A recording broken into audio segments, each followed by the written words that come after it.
Vous vous baladez de manière tranquille dans la jungle, quand soudain, au détour de multitudes d'arbres, vous tombez sur une zone pour le moins étrange. Une bibliothèque géante? Eh bien, bonjour à toutes et à tous. Aujourd'hui, on se retrouve pour une nouvelle chronique du SCP. Aujourd'hui, nous allons voir SCP-6000. Premièrement, il faut savoir que SCP-6000 n'existe pas encore, car elle a été générée en tant que dossier le 25 juin 2022. Et donc, aucun de ces événements ne s'est actuellement passé de manière réelle. Tout comme les coordonnées correspondant à l'épicentre de SCP-6000 ne montrent rien de particulier actuellement. SCP-6000 est une extrusion dimensionnelle massive dont le centre est situé en 2947 1816 sud et 55 7 35 9328 ouest, ce qui correspond à un point de la forêt amazonienne au Brésil. Au départ, SCP-6000 mesurait 19 km du nord-est au sud-ouest. Vous allez voir que ça n'a pas duré très longtemps. À l'intérieur de la zone de SCP-6000 se trouve SCP-6000-A, qui est une entité semi-serpent, semi-sapiens. Elle a été trouvée dans un état comateux, entouré de cadavres humains. On y reviendra plus tard. SCP-6000 relie la réalité, donc la forêt, à un lieu nommé la Bibliothèque des Vagabonds, qui est un espace Y extradimensionnel.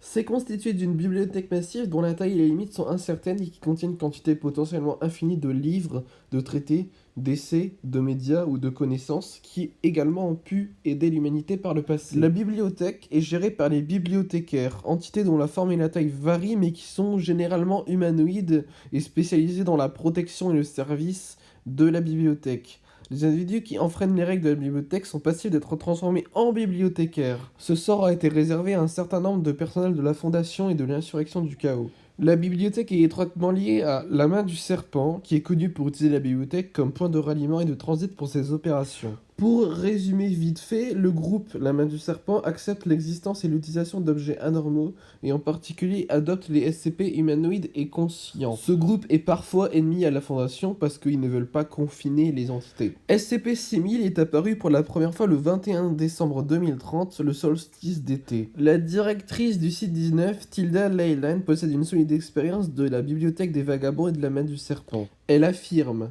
extradimensionnel, c'est le terme technique, mais il n'est pas très parlant. La bibliothèque n'est pas située dans notre monde, bien qu'il y soit connecté.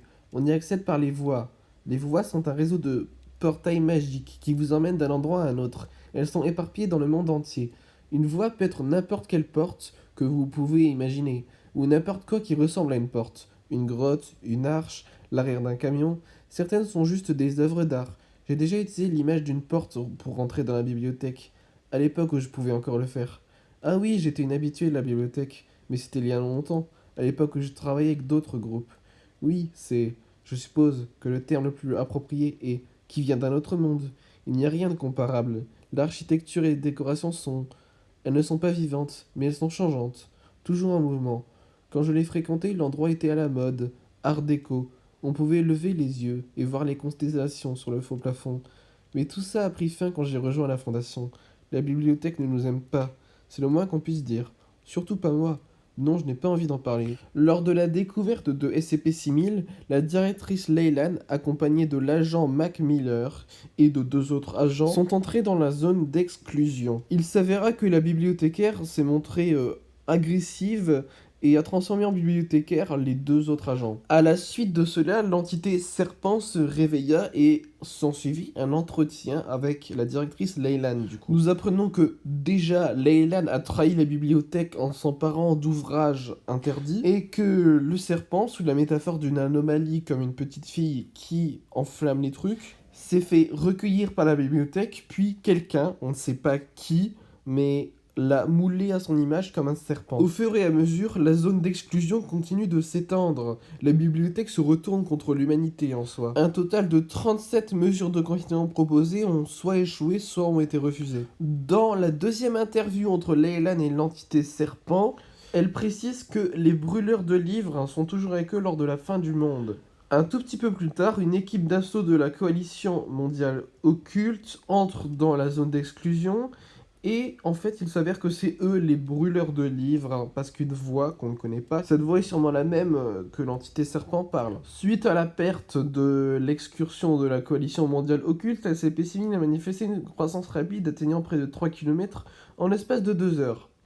Suite à cela, plusieurs signaux radio ont été émis depuis SCP-6000 qui a par conséquent été révélé au grand public, ce qui a en plus augmenté sa vitesse de propagation. Le message transmis contenait la même voix féminine sifflante d'un signal à un autre, répétant les coordonnées exactes de l'épicentre de SCP-6000 et la phrase « Le jardin est le domaine du serpent ».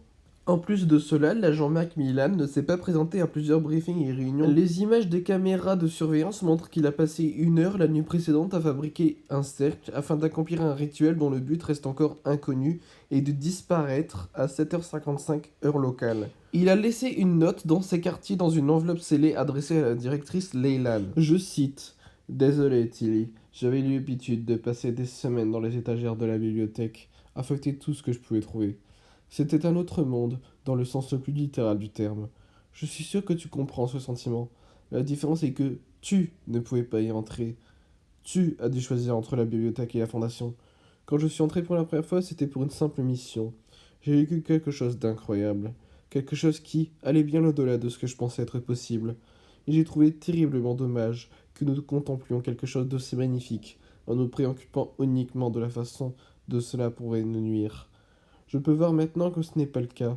Les bibliothécaires ne font du mal qu'aux gens qui essaient d'arrêter l'expansion. Je n'ai pas l'intention de faire cela. C'est la fin de l'histoire. Pas une histoire où nous trouvons une solution miracle pour tout réparer. La seule chose que je peux faire est de voir tout ça d'une autre manière. Je veux juste m'asseoir dans les étagères et contempler les fausses étoiles à nouveau. Je crois que ma fin heureuse est venue. Hey, Ham. Dans la 3e interview, il nous est confirmé que la petite fille est le serpent, et également que le serpent sait tout. Les histoires sont absolues. Celle-ci se termine avec 2 personnes assises dans une pièce, puis elles se volatilisent. Objet, SCP-6000. Classe, Apollyon. Description. SCP-6000 est la désignation de la section de la Terre qui a été transformée en une section du lieu extradimensionnel connue sous le nom de la Bibliothèque des Vagabonds. Actuellement, SCP-6000 couvre la totalité de l'hémisphère occidental, et sa taille ne cesse d'augmenter. L'évolution de SCP-6000 a commencé dans le bassin de l'Amazone, en Amérique du Sud, et s'est poursuivie dans tout l'hémisphère au cours des semaines qui ont suivi. Malgré les efforts conjoints de la Fondation et de la Coalition mondiale occulte sous la bannière du projet Fusillade, SCP-6000 couvre actuellement 58% de la surface de la Terre et se développe continuellement. Les estimations indiquent que l'anomalie recouvrira la planète entière d'ici 2 semaines à 2 semaines et demie. Actuellement, le confinement de SCP-6000 implique l'évacuation du personnel de Fusillade vers des sites de secours extradimensionnels prévus à cet effet. Le monde est désormais une partie de la bibliothèque. Elle lit tous les mondes. Soyez heureuse, Tilda Leylan. On se souviendra de votre histoire pour toujours.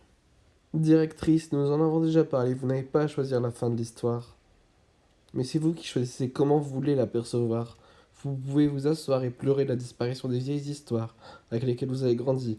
Vous pouvez en sourire et passer à l'étagère suivante. Re-bienvenue à la maison, Jolière.